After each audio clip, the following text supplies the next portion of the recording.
Hey guys, what's up? Welcome to this video review. My name is NopNapNarp. Today I'm coming at you with my review for a recently released game called Furi. And yes, that's Furi, not furries. For those of you who don't know, Furi is a fast-paced one-on-one hack-and-slash boss encounter game created by a development team called the Game Bakers and was released in July of 2016. The first thing that should be said about Furi is that it is hard and it is challenging. And this game is not afraid to let you know that from the very start. On the main menu screen, when you start a new game, it will straight up call you a wimp if you pick the easy mode. You'll be locked out of the trophies for this game as well as the harder difficulties unless you start on the normal difficulty, which is plenty challenging, trust me.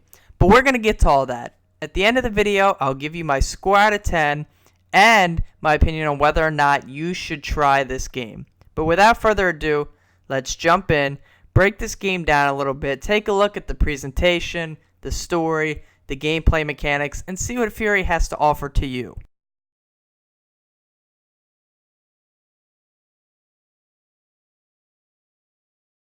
So let's go ahead and start with the presentation. In terms of this game's visual aesthetic, I must say it's quite good. I really actually liked it. This game is a one-on-one hack and slash, meaning that each boss as well as the boss's arena needed to be cohesive and visually impressive, and I must say that developer Game Bakers accomplished this feat. The characters, more importantly the bosses, are designed in a way that grip you and make you wonder what events they've experienced that led them into the condition that you find them in when you encounter them. Each one's design creates a sense of curiosity within the player and furthers their desire to know more about these characters, especially the bosses.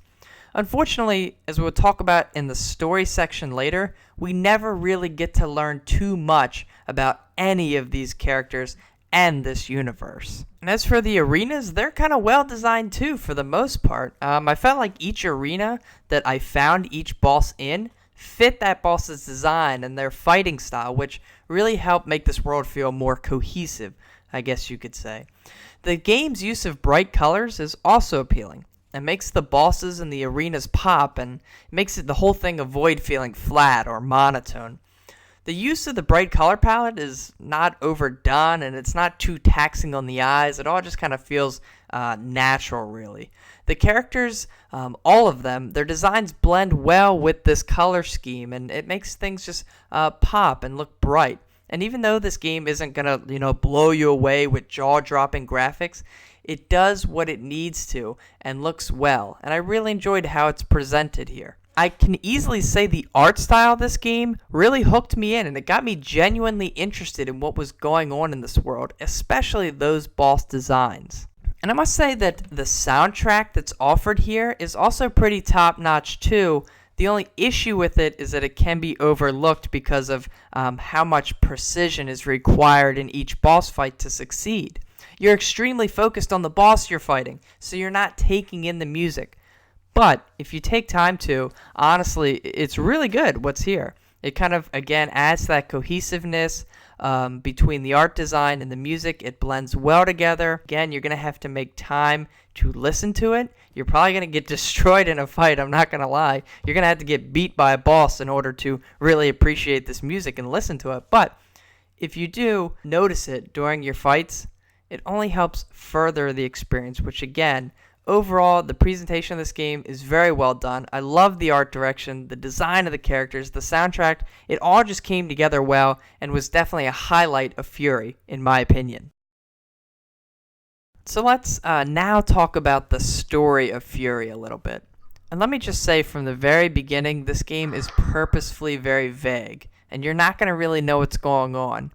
You're not going to really understand who the characters are, what their motivations are, or what this universe is even about, or what's even going on. It's all very confusing from the very beginning.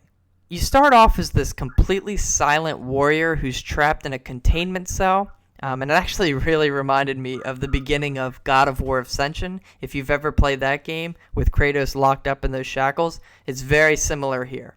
Whoever this character is, this warrior that you play as, for whatever unknown reason you're locked up for, you are being constantly tortured by this jailer who's got 3 faces, and he constantly reminds you that, guess what, he's coming back to beat your ass again the next day. He's going to be back, he's going to beat you up, he's going to kill you. He won't stop talking about it. This must go on for some time until one day a mysterious figure that's wearing like this bunny mask shows up and frees you and explains that you need to kill the Guardians, which are actually the bosses of the game. By killing each of these bosses, you're furthering your ability to find freedom not only for your character, but as well as this mysterious bunny figure. And honestly, that's about it. You don't really get too much of the story, or at least you don't really understand what you're hearing. After each boss fight, you get a little bit of plot, but it's really hard to decipher. It's really similar almost to how Dark Souls delivers exposition in terms of the dialogue that your character has with other characters. It's very similar to that.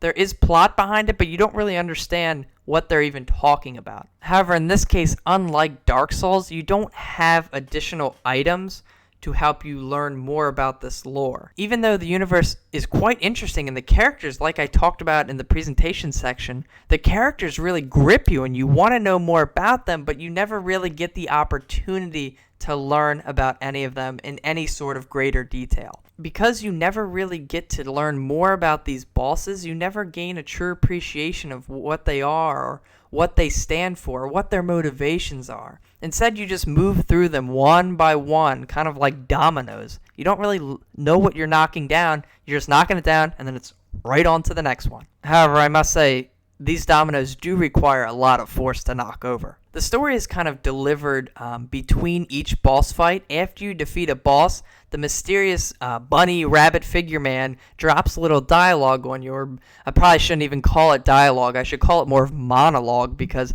your character never talks. As you progress through the game, you struggle to connect the pieces that are being left for you until finally a fuller picture starts to appear if you've taken the time to decipher what you're hearing and really think about it. But it's not going to come to you easily. You really have to put work in to understand what's going on here. This game is not really focused on the narrative though, but it's there if you're willing to create your own interpretations and take the time to kind of dissect the dialogue that is provided there. The fact that your character remains silent through most of the game creates this weird atmosphere, as characters are constantly talking to you, but you don't respond whatsoever. You have a hard time connecting to your character, and he feels like an empty vessel that you're kind of stuck inside throughout the whole game, unable to convey your thoughts or emotions.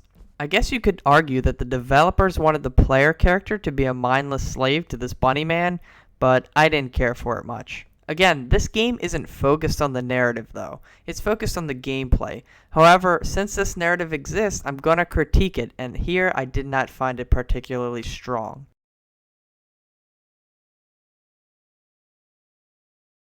But finally, let's move on to gameplay and talk a little bit about what you're actually doing in this game. Like I said, the people that play Furi aren't going to be there for the narrative. They're going to be there to test their skills in some of this really difficult, twitchy, one-on-one hack-and-slash boss fight scenarios. Like I mentioned previously, this game is difficult, but I'm not sure it's challenging for the right reasons per se. We're going to talk about the difficulty in a minute, but first let's discuss the gameplay itself. I should start by mentioning that this game's main gameplay is kind of based on these boss fights. And in between each boss fight, you have a long 7 to 8 minute slow walk that you do between each fight as you journey to the next boss's lair. These walking simulator sessions serve as time for a vague plot to be delivered to you by the bunny man, and then that dialogue is left up to you to interpret in your own way. I won't really go into too much detail about these walking sections. They do look beautiful, but they are very slow paced. But anyway, let's move on to the combat mechanics. The game revolves around fast-paced one-on-one combat that's really presented in 2 different distinct phases. The goal of the first phase, as you can see in these clips, is to get that boss's shield bar down through the use of either shooting or slashing, using either a gun or your sword attack. You'll notice in the upper right hand corner that blue bar indicates how much shield the boss has left. You got to get that down before you can actually get in there and do some real damage to this boss and take a toll on his life. As you may have been able to guess, the 2 options that you have to first get that shield down in this first phase are a sword and a gun, and both are viable options. You also have a dodge that makes you temporarily invincible, and you're going to need it because this game can turn into a bullet hell where there's just so much going on in your face at one time. The boss will throw so many different obstacles at you that you have to overcome. That dodge is necessary, good timing necessary to beat these bosses. Also, you have a button that is distinctly used for parrying the moves that a boss will throw at you, their own melee attacks. You have to parry it, and again, timing is essential here. Like I mentioned though, during phase 1, you're going to have to deal with a myriad of different obstacles that the boss throws at you. Some will constantly be trying to melee strike you, other bosses will put out like these seemingly endless amounts of lasers and bullets and beams that you have to dodge. If you're successful in dodging, parrying, and striking enough to get that shield down, you'll start phase 2 of the fight. However, if you don't succeed in getting that boss's shield down and he takes out your health bar, that part of the fight will restart completely. And that'll make more sense in a minute when I explain how the boss has numerous health bars. But anyway, let's say you are successful in getting that shield down. You're powerful, you're bulky, you know what you're doing, you've mastered the controls, you get that shield down, welcome to phase 2. As you can see in phase 2, the camera zooms in and the perspective changes where it's more like over the shoulder angle, which I really like this perspective switch mid-fight. It really kind of changes things up and keeps it well paced throughout. In this phase, the boss will still use similar attacking patterns, but in my opinion, they're easier to telegraph and to deal with. Of course, in this phase, the boss starts with full health. I mean, you got that shield down, but you haven't even dented that armor. You haven't even gotten any real damage on the boss yet at this point when phase 2 starts. However, your character starts with however much health you had after completing the first phase. You can gain a little bit of health back by parrying though during any phase, whether it's phase 1 or phase 2, but it does take some really split-second timing, and you're going to have to master it. And really, you don't get that much health back, so you have to be almost perfect in order to beat the boss. But let's say you beat phase 2, you conquer that health bar, it's gone. The camera's going to zoom back out, and the whole cycle starts to repeat itself again. Each boss has about 5 or 6 health bars on average, and each one of them contains new moves and strategies for you to overcome. So really, I talk about this phase 1 and 2, but really the phase 1 and 2 repeats itself 5 or 6 times within one boss fight. But each of those different health bars brings a new challenge for you to overcome. And again, this gameplay isn't really focused on, shooting as fast as you can or striking as many times as possible. It's not about spamming attacks. It's about reacting to what the boss is planning to do to you. That's how you ultimately conquer it, by predicting and reacting to what the boss throws at you. But after that final health bar falls, you move on to the next boss. It's that simple. You go into another one of those walking simulator phases where you're taking a 7 to 8 minute nice little stroll, a nice little Sunday drive as you get to the next boss. Either way, the combat hooks you in, and even though it's simple, it's complex enough that you have to master it in order to progress through the game, and that's what keeps you hooked on Furi. The mechanics are well balanced, and they really hook the player in and encourage you to get better at them. Each time you defeat a boss, you get a sense of accomplishment for overcoming the difficulty. In terms of just the combat mechanics, I feel as the game is pretty fair. However, in other ways, the difficulty can feel tedious and artificial. Each time you die, by the way, I should mention, your character has 3 health bars when most bosses have 5 or 6. But each time you die, you start over completely with that boss no matter how far you've progressed into the fight. That means if the boss has one more hit left, just one little bap, you gotta get in there and bap him. But you don't, and you die, you're starting right back from the beginning of the fight.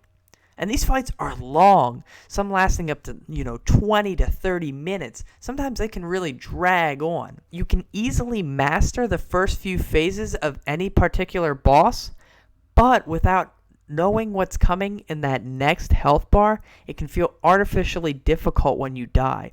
You didn't die because you didn't react fast enough. You just didn't know what to expect, and it kills you, and then you have to do the first, 3 or 4 health bars all over again on that boss. It makes you it wears you down, and it kind of extends the gameplay length of Furi artificially, and that's one thing I really didn't enjoy about this title. I mean, flat out, it can just be frustrating when you have to start a fight over multiple times, when you spent 20 minutes getting so close to finishing that boss off, and then you gotta loop right back to the beginning if you die. And I know what some of you are thinking, oh, just get better at the game. Well, you know, it teaches you to get better, and eventually it happens, but it can be very frustrating. Not to mention, a lot of the times in this game, it feels like the game wants you to predict what's going to happen next. Not necessarily react to what a boss is doing, but actually physically predict what they're going to do and react to it before it even happens, which just leads to a lot of deaths and kind of brings the game down a couple notches for me. These issues, of course, relate mostly to the normal difficulty. If you put the game on easy, these problems go away. Everything becomes overly simple. You progress much faster. You easily finish the game in one sitting. I would not recommend playing this game on easy mode. You're just going to breeze through it. It's going to be boring, and you're not going to enjoy it. And you definitely won't be enjoyed calling a wimp for trying to pick the easy option from the very beginning. I just thought that was funny. So anyway, don't pick that easy mode. Man up, or if you're a girl, a woman up, I guess, take the challenge and jump into Furi on the normal difficulty.